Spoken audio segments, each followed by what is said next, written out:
10h midi, Valérie Expert, Gilles Ganzmann, Sud Radio Média.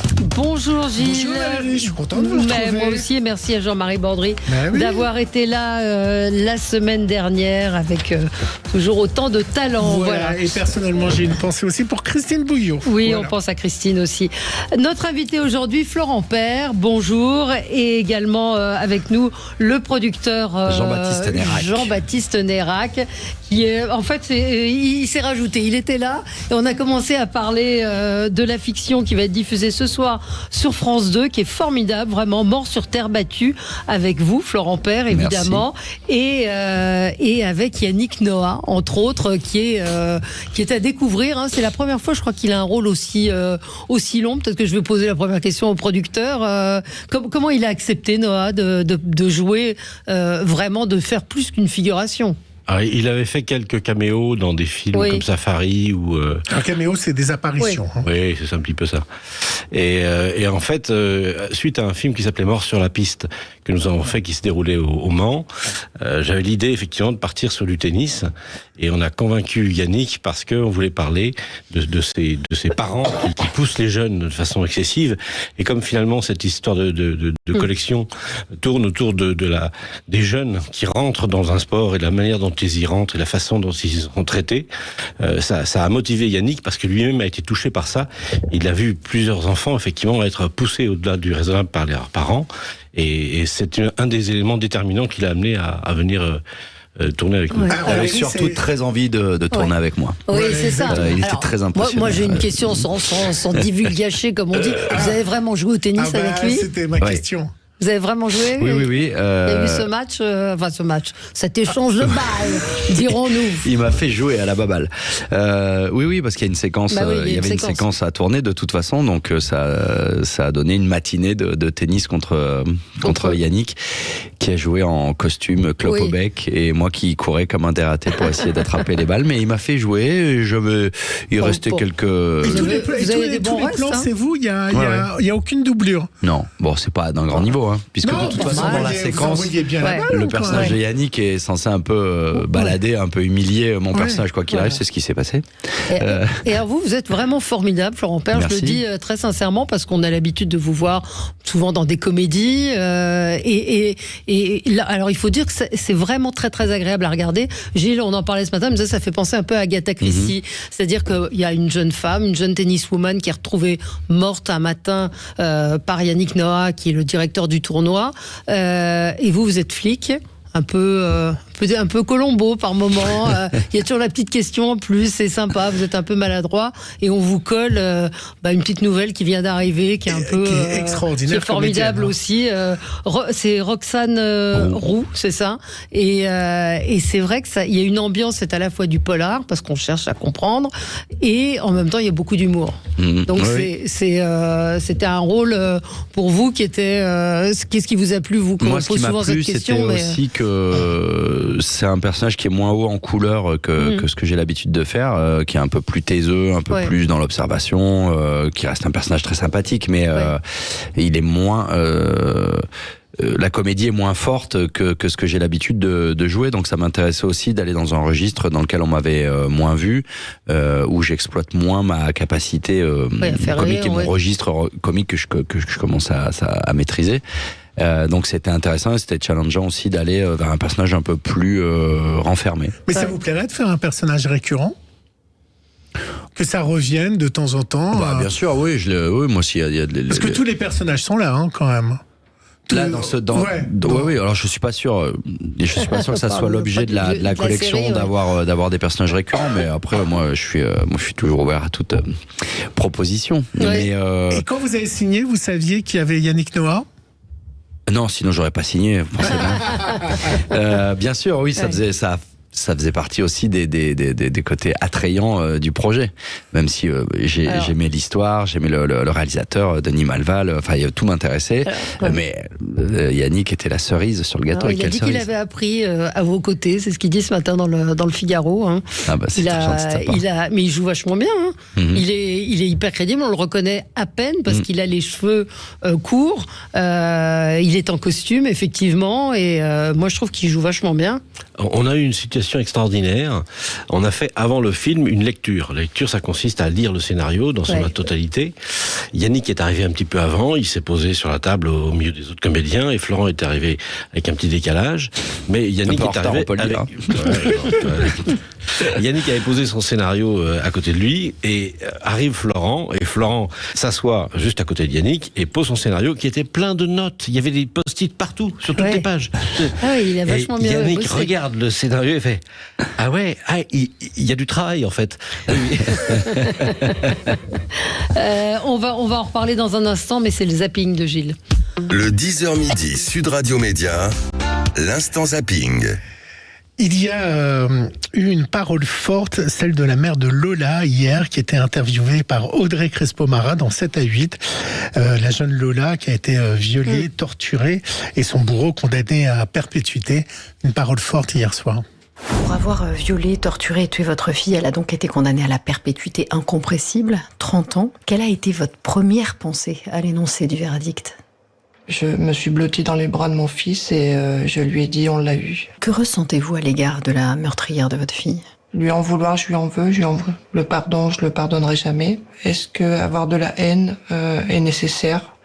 Parce que ça va tout compte fait me bouffer ma vie si j'ai de la haine. Alors, je préfère plus y penser à elle en fait. Elle le mérite pas. Pour moi, c'est tout. Je préfère penser qu'à ma fille. Vous n'avez jamais appelé la meurtrière de Lola par son nom ? Non. Pourquoi ? Je peux pas. Pour moi, je l'ai toujours considérée comme une chose, la diable, le monstre. Mais pour moi, il n'y a pas d'autre mot qui peut exister pour elle, en tout cas. Je parlais aux producteurs de fiction. Faire des fictions sur des histoires comme celle-là, c'est compliqué ou pas ? On sait qu'aux États-Unis, il y a une facilité.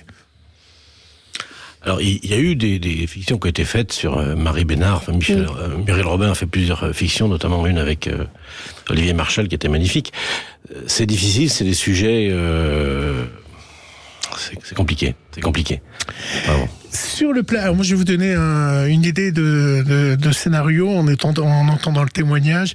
Sur le plateau de Faustine Bollard, Valérie, qui vous savez donc recueille des témoignages de vie dans son émission, elle a reçu des femmes dont le mari est parti ou sont partis avec leur mère.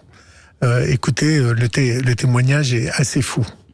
De quelle façon vous avez appris que votre mère entretenait une relation cachée avec votre conjoint ? En rentrant chez moi, un jour, ils étaient tous les deux à la maison. Ouais. Et donc, ils m'ont dit qu'ils avaient quelque chose à m'annoncer. Pardon. Vous êtes ému quand vous en reparlez. Ouais. On voit que 15 ans après, l'émotion est toujours concrète. Voilà. Et donc, en rentrant chez moi, ils m'ont annoncé qu'ils étaient ensemble et qu'ils allaient se marier. Directement ? Oui. C'est-à-dire qu'ils vous ont annoncé... Vous étiez encore avec votre conjoint, oui. Ça c'est important de le dire. Tout à fait. Bon, j'étais toujours avec mon conjoint. Et voilà, et donc ils m'ont annoncé qu'ils étaient ensemble et qu'ils allaient se marier. Donc la date du mariage était programmée. La date du mariage était déjà programmée ? Oui. Ils vous ont juste pas annoncé qu'ils étaient amoureux, c'est on est ensemble, on va se marier et ça sera telle date ? La date, je n'ai pas voulu la savoir. À qui vous en avez voulu en premier ? Parce que ça, c'est la grande question. Est-ce que vous en avez plus voulu à votre conjoint ou votre mère ? Les deux en même temps ? Les deux en même temps. C'est mort de rire, Florent. C'est plus une comédie. Moi, je trouve un petit peu indélicat de ne pas demander d'être la jeune fille d'honneur. Ça aurait été quand même... Là, non, ouais, ça fait très vaudeville, très comédie. Ouais. Ouais, très comédie. Ça doit être très triste. Moi, je suis toujours fasciné que les gens aillent raconter ça à la télévision. Ça, c'est très personnel. À un moment, on a envie que ça sorte, que ça sorte et que ça serve d'exemple. Non, mais on est obligé de faire un parallèle, en fait. C'est-à-dire que là, moi, je m'imagine mon père avec ma femme ou moi avec ma belle-mère. Je vous cache pas que j'ai des images en tête. Je vous remercie. Oui. Bon, alors, chaque soir, vous êtes sur scène dans Les Producteurs, un musical de Mel Brooks. Vous triomphez sur scène. Là aussi, on m'a dit que vous aviez beaucoup travaillé et que vous amusiez, mais que ça avait été un vrai travail pour vous. C'est une production, entre autres, de Stage qui produit aussi Le Roi Lion. Alors, pour Le Roi Lion, vous allez voir, ils ont mis tout un système de maquettes pour les personnes non-voyantes ou aveugles, pour qu'ils touchent le décor avant le spectacle, plus les costumes. Ça a été raconté par Jamie Gouriot. Savez-vous qu'en France, 1 700 000 personnes sont malvoyantes ou aveugles? Pour elles, l'accès à la culture, au spectacle notamment, est souvent très compliqué. Heureusement, certaines salles ont pris le problème à bras-le-corps, comme le théâtre Mogador. Il a mis en place un dispositif qui rend les spectacles qui sont joués sur sa scène accessibles à toutes les personnes, voyantes ou non-voyantes. Les personnes en situation de handicap visuel et leurs accompagnants sont conviés 2 heures avant la séance pour participer à un atelier tactile, au cours duquel ils vont découvrir la configuration de la salle grâce à des maquettes et des planches en relief. C'est très efficace, les maquettes, pour se faire une idée des choses. Et après ce petit tour d'horizon tactile, direction la grande salle. Les équipes artistiques qui ont travaillé pour donner vie à la comédie musicale proposent au groupe de venir toucher certains accessoires ou éléments de décor comme le grand rocher emblématique du show. Ils touchent les costumes, ils touchent les matières, et ensuite, quand le spectacle commence, ils ont déjà une vision à travers tout ce qu'ils ont touché. Je trouve que c'est formidable que Stage et Mogador fassent ça. Hein. Ah ouais, non, c'est une très très bonne idée, c'est très inclusif. Et moi, je connais très bien le théâtre Mogador parce que j'y ai joué mon ancien one-man show Nature, et puis on a répété, au début des répétitions, on a répété les producteurs à Mogador, et puis j'ai vu, je sais pas, 5-6 fois le Roi Lion, et je trouve qu'effectivement, et puis s'il y a bien un spectacle qui s'y prête, j'ai retouché tout ça, c'est vraiment le Roi Lion. Les producteurs, peut-être que si on faisait toucher les costumes avant, les gens s'en iraient. S'ils sentaient qu'ils touchaient des costumes paillettes, SS et des petites moustaches d'Hitler, peut-être qu'ils s'en iraient. Et pour finir, vendredi, vous l'avez pas vu parce que vous étiez sur scène, mais vendredi c'était la Starac, et il y a une performance qui a marqué, celle de Sarah, qui a magnifié Je suis malade de Serge Lama. C'était très fort. Quand tu t'en vas, je suis malade, complètement malade, comme quand ma mère sortait le soir et qu'elle me laissait seule avec mon désespoir. Je suis malade. On aurait pu aussi entendre Serge Lama qui était...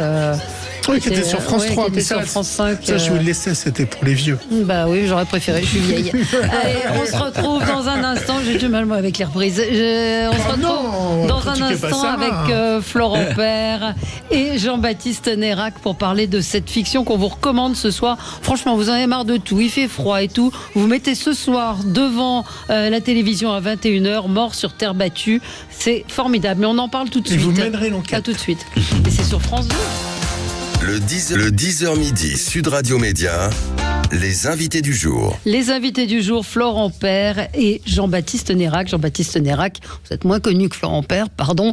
Vous êtes le producteur, mais ça va venir, vous êtes le producteur donc, de cette fiction qu'on va retrouver ce soir à 21h sur France 2. Florent Père, vous jouez un flic qui enquête sur la mort d'une joueuse de tennis, d'une jeune joueuse de tennis. Ça s'appelle Mort sur terre battue.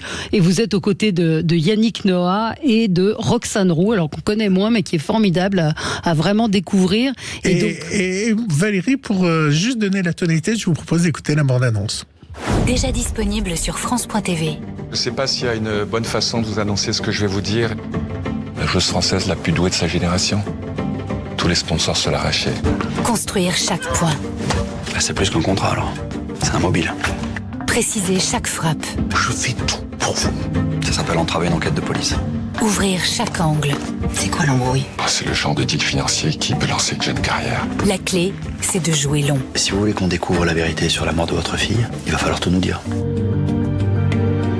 Mort sur terre battue, avec Yannick Noah et Florent Père, sur notre plateforme, et ce soir à 21h10 sur France 2. Alors je vous le disais, moi je me suis fait avoir, parce que je disais, bon, c'est sûr que c'est lui, puis non, c'est elle. Et puis voilà, vous nous avez baladé, peut-être vous à Florent Père, à chaque fois, parce que on a l'impression d'avoir trouvé, puis boum, ça tombe. Mais même moi, j'avais lu le scénario, et pendant le tournage, je me suis fait avoir. J'ai dit, c'est lui. Il m'a dit, non, Florent, t'as lu le scénario? Oui, mais là, je me suis fait avoir. Non, c'est donc avec un Yannick Noah quasiment méconnaissable, qui joue encore une fois très très bien, ce directeur de tournoi. Et puis toutes ces jeunes joueuses qui... Alors, est-ce que la pluie était prévue ou pas pendant le tournage? Je me suis posé la question. Je vous cache pas que j'imagine que Jean-Baptiste et Denis imaginaient quelque chose de plus ensoleillé, qui mettait en valeur évidemment la terre battue et tout ça. Ça aurait fait de très belles images. Qu'il y a quand même. Oui. Mais il y a eu une semaine assez épique où là, il a fallu voir toute l'étendue de la créativité du réalisateur, parce en une semaine, on a eu les 4 saisons. Donc il y a eu soleil, pluie, neige, vent, tout. Enfin, c'était donc pour les raccords, je vous explique même pas.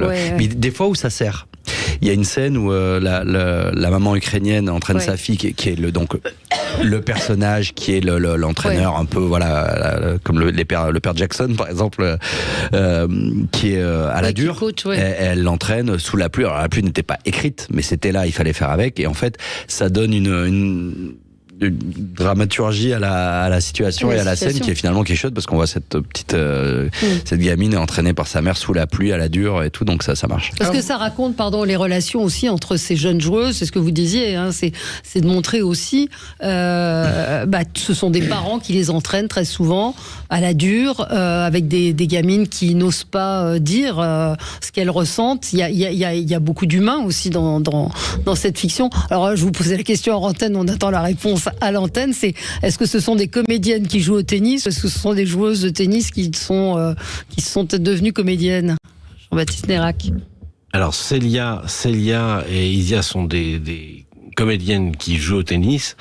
La jeune femme qui fait la jeune ukrainienne était pour le compte d'elle une joueuse de tennis très bien classée, classée. Alors Florent Père, dans votre personnage, il est passionné de tennis, il aurait même aimé être champion. Est-ce que vous-même, vous êtes passionné de tennis, et c'est un sport que vous pratiquez, ou vous avez quand même eu des séances d'entraînement pour tourner cette fiction? Non, j'ai fait du tennis gamin de 7 ans à 14 ans, mais de manière anecdotique, mais suffisamment pour savoir jouer. Et puis après, moi j'étais pendant 8 ans en sport-études au Krebs de Bouloris à Saint-Raphaël, en sport-études ski nautique. Mais dans cet internat, il y avait aussi le pôle France tennis. J'étais à l'époque de Michael Laudra, c'était cette génération-là. Donc j'avais beaucoup de potes tennisman, et comme je passais mes week-ends aussi à l'internat et tout, je jouais au tennis. Donc je sais jouer au tennis, quoi. Et il se trouve qu'en plus, la fiction que j'avais tournée avant, j'avais déjà refait du tennis. Donc j'étais un peu chaud. Pas assez pour impressionner Yannick, mais je savais que la séquence, tout le truc, c'est de jouer au tennis en jouant la comédie.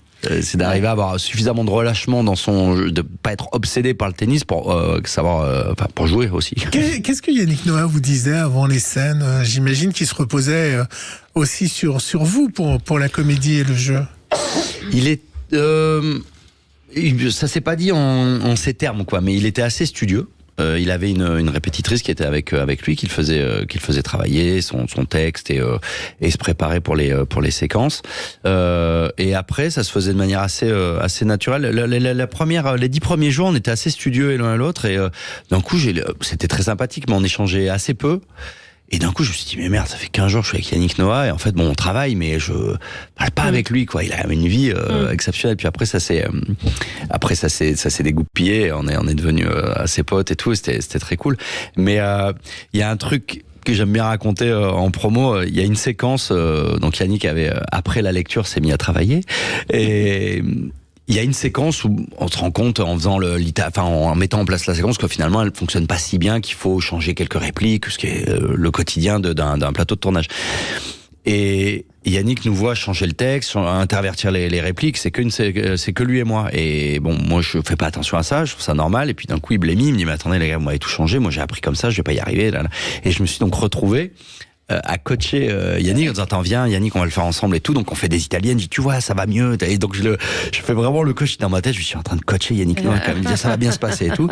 On fait ça pendant un quart d'heure, ça va bien se passer, puis on a 5 minutes de flottement, et d'un coup derrière moi j'entends allez Yann, tu vas y arriver Yann, allez vas-y Yann. Et je me retourne et c'était Yannick Noah qui était face à un mur tout seul en train de s'isoler comme s'il allait jouer la finale dans l'Angleterre. Il était en train de se motiver à relever ce challenge. Donc, en fait Être un grand champion, c'est un mental que vous avez de la naissance. Enfin, pas de la naissance, mais ça se forme et après vous l'avez toute votre vie. Vous avez lu ce qu'il disait ce matin, ce qu'il dit de vous dans le Figaro ce matin? Florent Père m'a beaucoup aidé. Quand il jouait, j'avais l'impression d'être dans une situation réelle parce que c'est un grand professionnel. Il m'a vraiment guidé et entre les prises, tout le monde était bienveillant et m'encourageait. Je me suis éclatée. C'est très gentil, je suis très heureux. Donc voilà, ça correspond à ce que vous dites, c'est-à-dire qu'il y a eu quelque chose. Moi, j'ai été étonnée qu'il accepte un rôle comme celui-là parce que c'est effectivement assez lourd, qu'on l'a jamais vu comme ça, et visiblement ça lui a bien plu, non? Moi j'ai l'impression qu'il s'est bien amusé. Déjà, il a été effectivement très très bon. Et non, mais je pense que c'est un homme de challenge. Sa vie n'est pas finie, mais on voit bien sur sa vie de tout ce qu'il a fait. Qu'il a changé, à chaque fois, il s'est mis dans des zones un peu d'inconfort et où il a dû travailler, s'adapter et apprendre des nouvelles choses pour vivre de nouveaux trucs. C'est ce qu'il a fait là. Et puis un petit mot aussi sur tous les soirs, vous êtes au théâtre sur Les Producteurs, un musical de Mel Brooks. Mis en scène par Alexis Michalik. Oui, un musical totalement fou, puisque c'est l'idée d'un producteur qui va monter la pire pièce pour toucher l'argent de l'assurance. C'est une aventure incroyable pour vous. Ah oui, c'est vraiment incroyable. C'était un des rêves que j'avais, c'était de faire de la comédie musicale. J'en avais fait un peu dans Spamalot en 2013 à Bobino, mais la partition était moins costaud que là. Le one man que je viens de terminer, qui s'appelait Nature, c'était l'histoire je jouais toute une troupe de comédie musicale un soir de première, donc je chantais, je dansais, je faisais tous les personnages de la troupe. Et dans mes rêves les plus fous, je me disais, si une comédie musicale se présentait à moi après Nature, ce serait magnifique. Et Alexis Michalik a vu Nature. Et Michalik, c'est son cousin, qui est mécano. Il a vu Nature, et puis Laurent Bentata de Stage aussi connaît mon amour pour la comédie musicale, et particulièrement les producteurs. Moi, dans mon top 3 comédies musicales, c'est Les Misérables, Book of Mormon et les producteurs. Et la seule que je peux jouer, c'est les producteurs. Et donc, j'étais très très heureux qu'on me le propose. J'ai travaillé énormément. Il y a des claquettes. Il y a des claquettes, il y a du chant, il y a de la danse. Le chant, je savais, mais pas à ce niveau-là. Donc je me suis remis au travail très très costaud avec Édouard Thibault, mon coach que je salue. Et puis après, on a commencé à répéter en mi-août, donc pour être prêt le 1er octobre. Et depuis, on joue tous les soirs.